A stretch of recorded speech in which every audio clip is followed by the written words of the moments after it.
If you are wondering what is the recommended charger or power adapter for OnePlus 15R, then let me quickly answer the question for you. So in the case of OnePlus 15R, we have 80 watts wired charging, which means that the best choice for this phone will be OnePlus, Oppo or Realme charger or power adapter that has 80 watts or more. If you happen to have a power adapter that has more than 80 watts, it's gonna be fine.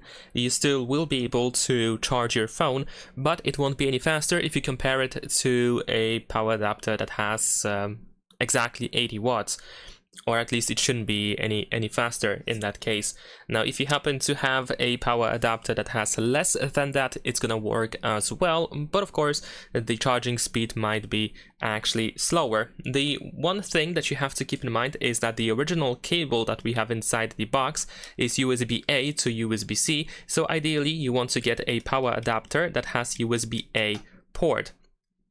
And for example, OnePlus, Oppo and Realme chargers do indeed have these ports, so you shouldn't worry too much about them. And besides that, you don't really have to be really strict on the brand or the manufacturer of the charger. What I mean is that if you don't want to get a OnePlus power adapter or Oppo or Realme, then in this case you can also get any other, at least a well-known brand. It is still recommended to get a well-known brand such as Motorola or Samsung or something similar, or maybe Xiaomi, yeah, you still want to get the OnePlus if possible. And that's pretty much it. Leave a like and subscribe.